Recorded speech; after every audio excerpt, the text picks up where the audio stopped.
How do you stay in integrity 24/7? When I read this question, I wasn't sure if the person writing it meant you as in me, John Patrick Morgan, or you as in one. How does one stay in integrity 24/7? So I'm going to answer it both ways just in case. I'll start with how does one stay in integrity 24/7?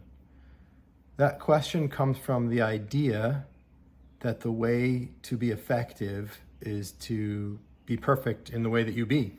And the idea that being something all the time is the way to make things work. It isn't the case. I've never met anybody like that. I've been very effective in my life, being effective not all of the time. And so for me, integrity in the context of, when I use the word integrity, I'm not using it as some kind of moral or ethical framework. I'm using it as alignment with my intentions and with my word. So if I see something is true for myself on the inside and I speak that, then I have integrity between my speaking and my truth within, my knowing. And if I speak something will occur, or I'm going to do something and I do it, then I've got integrity and alignment between there. So if I do that thing and I get the result that I said I was going to create, then I've got integrity all the way from my inside all the way to the result on the outside. So that's the ideal, integrity across all those points and across time. And one of the things in a great article on integrity by Michael Jensen and the founder of Landmark, and they talked about how it's not about doing what you said you were going to do, it's about being your word. So being your word means both doing what you said you're going to do and communicating when you can't or when you didn't, and acknowledging that. And so the moment you communicate, I'm actually not going to do that thing, or I didn't do that thing that I said I was going to do, you're as much in integrity as you would have been if you just did it. The thing that's the lapse of integrity is not doing it and not saying anything about it. So that's an important thing to note about integrity. So one of the ways that I maintain integrity more of the time than maybe I could have otherwise, or maybe in the past, or maybe than other people, is because I'm happy to communicate when I know I said something and it didn't happen, or I said something was going to happen and it's not going to happen, something's changed, it's boom, I will come right in and create communication. I see communicating to create integrity completely equal with doing something to create integrity. I don't see them as equally effective in producing results, but I see them equally effective in producing integrity. So integrity is highly valuable to me. So one of the ways that I have integrity more often than others is I'm happy to communicate when I know I'm not going to be able to do the thing that I said I'm going to do, which is also part of what gives me the courage and the willingness to speak something grandiose as a possibility, as a commitment, and not hit it. Because if I don't hit it, I'll just talk about it, I'll clean that up, and we'll keep going. I still end up at a higher point than I would otherwise, having not been willing to speak something grandiose. So that's an important point. So that's one of the ways that I'm in integrity more often, but I'm still not in integrity 24/7, because sometimes I fail to clean up or clean up quick enough. I'm an imperfect human being, just like all of us. We're fallible.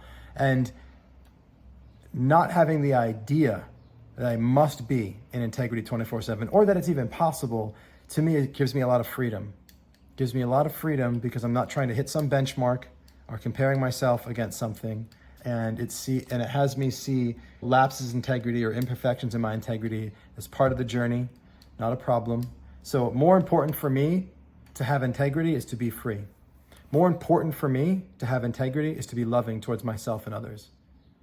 And my argument is, paradoxically, by having the prioritization of freedom and love, that my integrity ends up being higher and greater, and I end up being able to make a bigger difference in less time, because I'm not bound up in this, oh my God, I need to be in integrity. We've seen it in the personal development industry, and this whole course is dedicated to, you will be more effective and more lovable and more worthy of a human being if you do exactly what you said you're going to do. If people are running around with their panties in a bunch and getting all like bent out of shape if somebody's 3 minutes late to a phone call, and just like denying the reality of circumstances and living under the duress of the prison of integrity, because they're trying to work in service of the concept of integrity instead of letting integrity be a concept that works in service of them.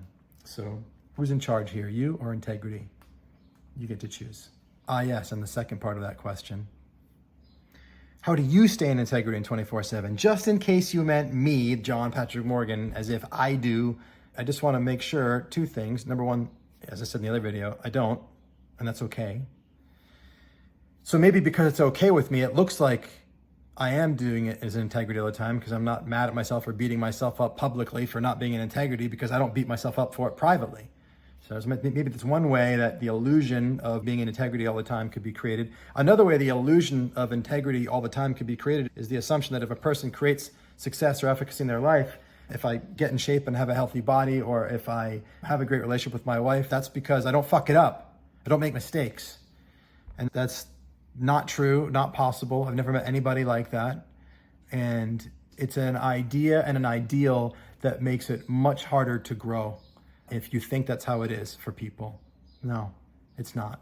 It's not. Find me any guru who is supposedly enlightened and never has a lapse in that consciousness, never falls off the wagon of their diet. Find them to me and I will show you how it's bullshit. Give me access to their every single time. It's always a lie. It's a lie because they're freaking human, and thank God. Thank God we're humans. Yeah, let go of the ideal and don't project that ideal onto me, for God's sakes, because I'm far from it. And just in case you were, you might not have even meant that. I love you. Goodbye.